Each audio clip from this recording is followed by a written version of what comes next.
मैं इलेक्ट्रॉनिक और print media, digital media के सभी प्रतिनिधियों का स्वागत करता हूं और उनका धन्यवाद ज्ञापन करता हूं कि वो हमारे निमंत्रण पर आए।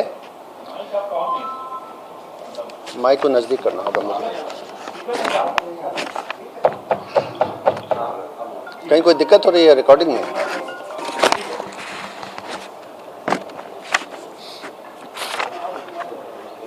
आज की मीडिया ब्रीफिंग में मैं प्रिंट मीडिया, इलेक्ट्रॉनिक मीडिया और डिजिटल मीडिया के सभी प्रतिनिधियों का स्वागत करता हूं और उनका धन्यवाद ज्ञापन करता हूं कि आप इस ब्रीफिंग के लिए समय निकाल कर आए।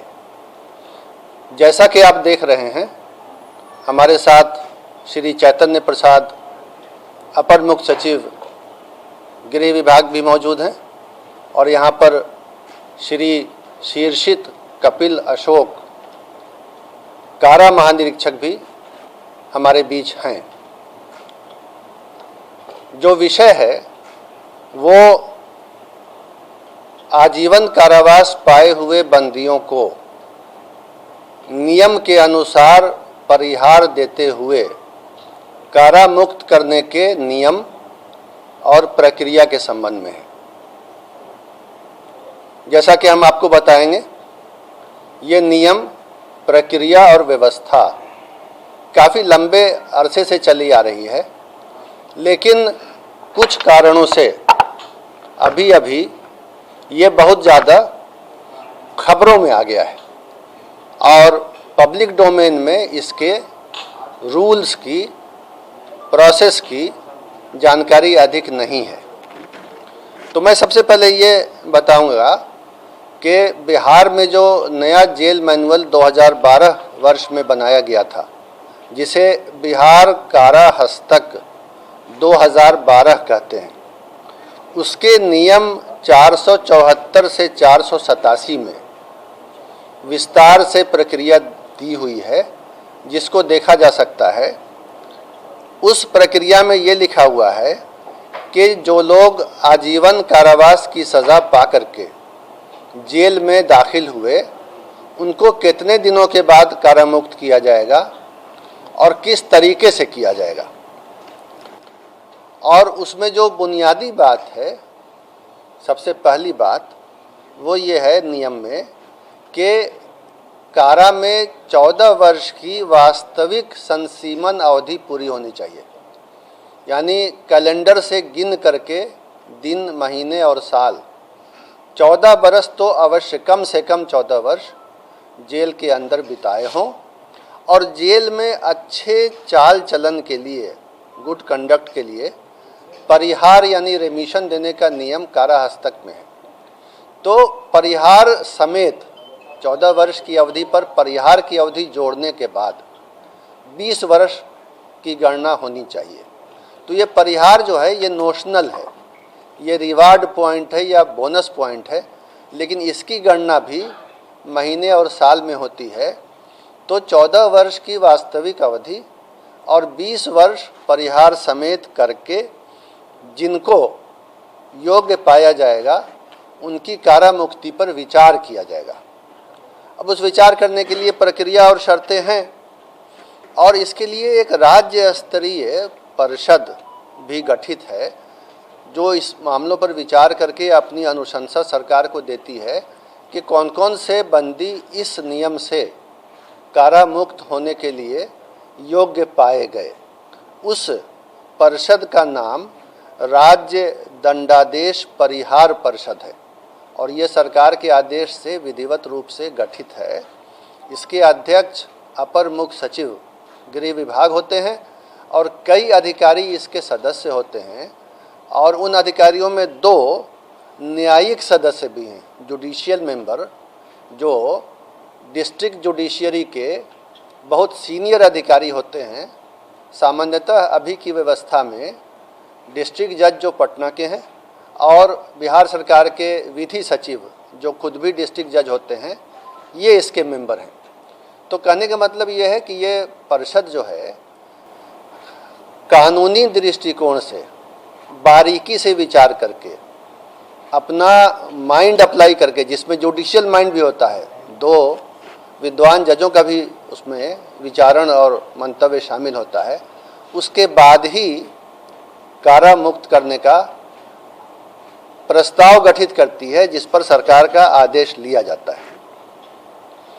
पिछले 6 सालों में अब तक 22 बैठकें इस परिषद की हो चुकी हैं इसी विषय पर, ऐसे ही बंदियों को छोड़ने के लिए, और 22 बैठकों में 1161 बंदियों को छोड़ने की बात पर निर्णय लेने हेतु विचार किया गया। उसमें ज़िले के एसपी से, प्रोबेशन ऑफिसर से और ट्रायल कोर्ट के जज से भी रिपोर्ट मंगाई जाती है। कुछ रिपोर्टें कारा मुक्ति के फेवर में होती हैं, कुछ कारा मुक्ति के फेवर में नहीं होती हैं रिपोर्टें। तो अब तक जो पिछले 6 सालों में 22 बैठकों में 1161 बंदियों की रिहाई के लिए विचार हुआ है, उसमें से जो उपयुक्त फिट पाए गए हैं, रिहाई के लिए फिट पाए गए हैं, ऐसे 698 बंदियों को समय समय पर आदेश निकाल के सरकार ने छोड़ा है और वो अब समाज में एक नई जिंदगी बिता रहे हैं।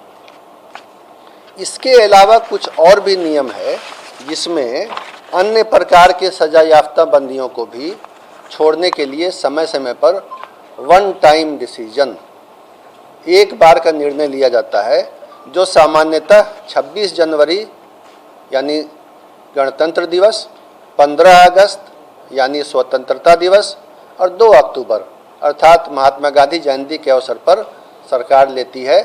इस बारे में अक्सर भारत सरकार से भी राज्य सरकार को परामर्श यानी एडवाइजरी लेटर प्राप्त होता है।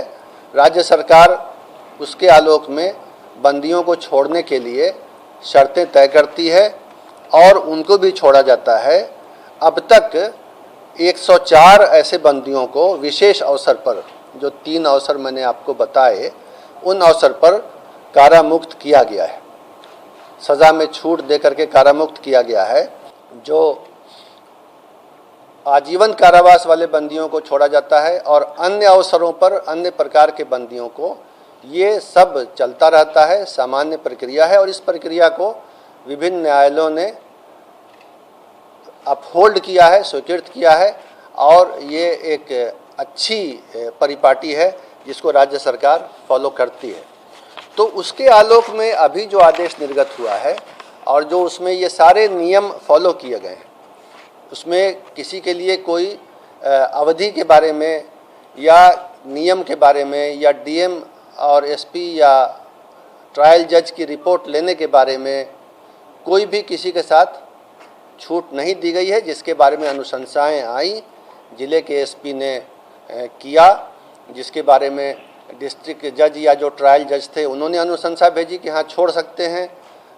एसपी की रिपोर्ट आई, प्रोबेशन ऑफिसर की आई, फिर ये कमेटी बैठी, तब हुआ है।